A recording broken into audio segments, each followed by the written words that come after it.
This is the story of Akira, a young man obsessed with zombies. This day, while watching a zombie movie, he even starts wishing he could live in that world, because, somehow, it still looks better than his 9 to midnight schedule. 3 years earlier, however, his life looked very different. Back then, Akira had just secured a position in the production department, filled with hope and big dreams. On his first day at work, he met Sayori from the accounting department and immediately developed a strong crush, believing he had found the love of his life. However, reality hit him like a truck. Instead of success in life and love, Akira found himself stuck in a 9 to midnight work schedule, dealing with endless overtime at a company that treated employees like replaceable office furniture. To make matters worse, his boss, Kasugi, in addition to being fat and ugly, was harsh and unbearable. Day by day, Akira's bright smile faded, his spirit slowly drained, and he turned into a walking zombie before any real zombies even appeared. Every morning felt like the same nightmare. A year later, Kasugi assigned Akira a task that had to be completed within a week. Already exhausted, Akira worked non-stop,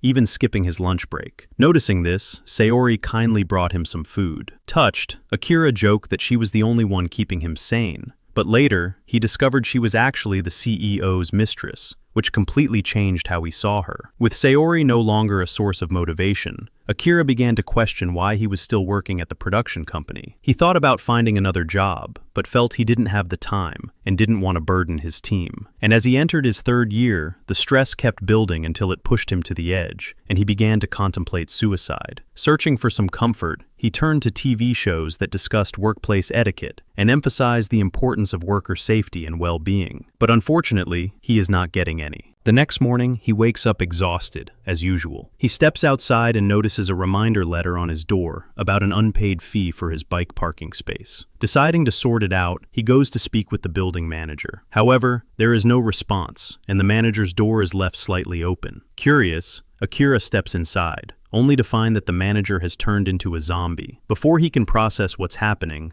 chaos erupts. Akira suddenly finds himself being chased by a growing horde of zombies, struggling to understand how everything changed so quickly. But somewhere in the middle of the panic, a realization hits him, and to his own surprise, he feels relieved. If the world is turned into a zombie apocalypse, then it also means one thing: he never has to go to work again. With that thought, Akira manages to find a safe spot and begins thinking about how to make the most of his unexpected freedom. Even so, one concern lingers in his mind: Sayori. He worries about her safety, yet admits to himself that he would rather be eaten by zombies than continue hiding his feelings. Driven by that thought, he makes his way to her apartment. There, he is confronted with another shock. His boss has also turned into a zombie. Without hesitation, Akira finally says what he's been holding back, declaring that he quits. Using his old rugby skills, he tackles his boss straight out of a window, putting an end to him. Inside, he finds Sayori, but she, too, has already turned into a zombie. Even so, Akira doesn't hold back anymore. Standing before her, he confesses his love without fear. Later that night, Akira heads out to a nearby store, thinking about what he truly wants to do with his life, now that everything has changed. And as he walks through the stores, he gets that idea. He picks up a Sharpie and a notebook, and right there, he starts writing, turning it into a bucket list of 100 things he wants to do before he dies. The next day, Akira wakes up from a nightmare, jolted, but then realizes he doesn't have to go to work anymore, thanks to the zombie apocalypse. Relieved, he spends his time drinking beer and tidying up his home, finally enjoying a sense of freedom. While relaxing, he watches a news report covering the chaos outside. The reporter describes the situation,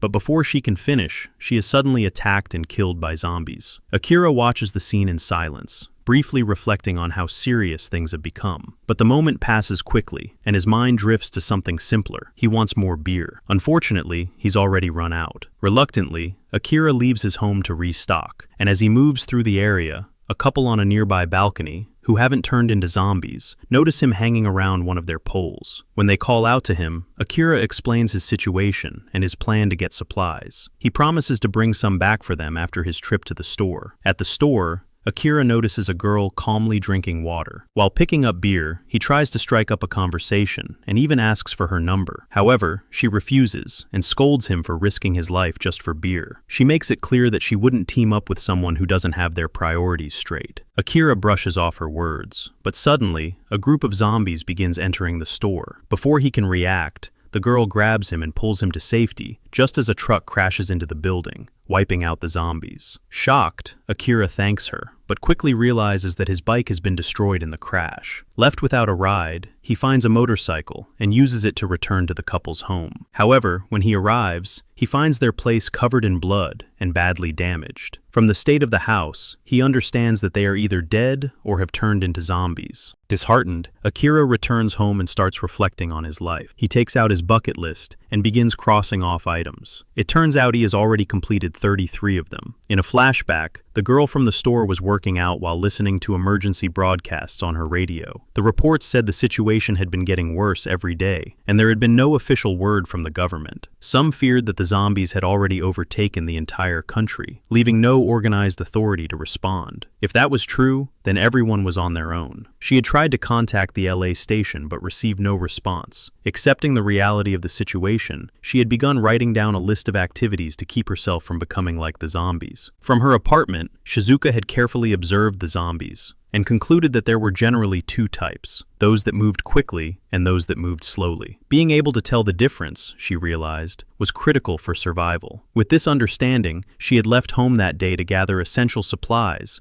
so she could survive without worrying about basic needs. She had used a bicycle to reach the store and had installed a camera on it to monitor her surroundings while collecting supplies. Through that same camera, she had noticed Akira entering the store, which was how she knew he wasn't a threat. It also allowed her to spot the approaching truck in time and step in to save him. Now, back in the present, she sits at home reviewing the footage. She spots Akira just before he enters the building and watches him move through the store, careless and free. And as she observes him, a small thought crosses her mind. Maybe she should have bought the Sakura mochi after all. Inside the lively yet chaotic Club Showtime, Sho and his staff struggle to defend the place from a horde of zombies closing in. Among the people taking shelter inside, a young girl cries, grieving the loved ones she has lost in the apocalypse. When Sho notices her, he gently reassures her that everything will be okay and promises to protect her. Just then, he is informed that the zombies are returning. Without hesitation, Sho and his men head outside to fight, while the refugees remain hidden inside the club. Elsewhere, Akira finally regains internet access, and as messages begin flooding in, he remembers his college friend, Kensho. He immediately calls him and learns that he is somewhere in Shinjuku. The city is overrun with zombies, and Kensho warns him not to come, but Akira has already made up his mind. Determined to rescue his best friend, he asks for his address and hangs up. As he drives toward Shinjuku, Akira recalls the last time they met. After graduation, Kensho had landed a successful real estate job and was living a luxurious life. He often bragged about dating models, which irritated Akira, who was stuck in a toxic job. Although Kensho repeatedly told him to quit, Akira never had the courage to do so. Meanwhile, outside Club Showtime, the zombies have overwhelmed nearly everyone. Sho begins to accept that he may not survive, but suddenly, for reasons unknown, the zombies retreat, leaving him alive. After arriving in Shinjuku, Akira tracks down Kensho using the address he received. At the same time, Kensho notices something strange. The zombies have disappeared, and the hallways around him are eerily empty. Moments later, Akira finds him. Overcome with emotion,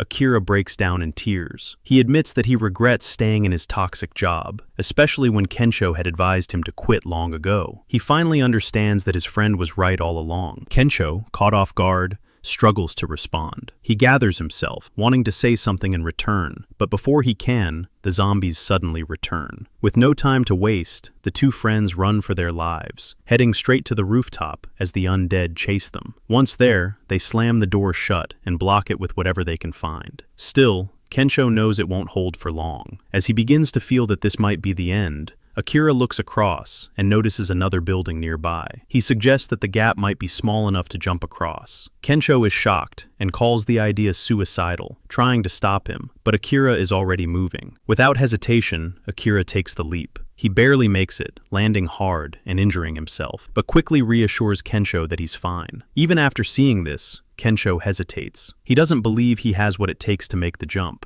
Apologizing, he admits that the life he used to brag about was never truly fulfilling. Despite his success, the parties, and the relationships, he was never happy. He confesses that he had been convincing people into bad investments and felt guilty about it all along. In truth, he never cared about real estate. What he really wanted was to become a stand-up comedian. Akira listens quietly and then encourages him to follow his dream and take the leap, both literally and in life. Gathering his courage, Kensho finally jumps, and this time, he makes it. Safe at last, the two friends sit together and share a drink, relieved to have survived and finally being honest with each other. And that is it for today.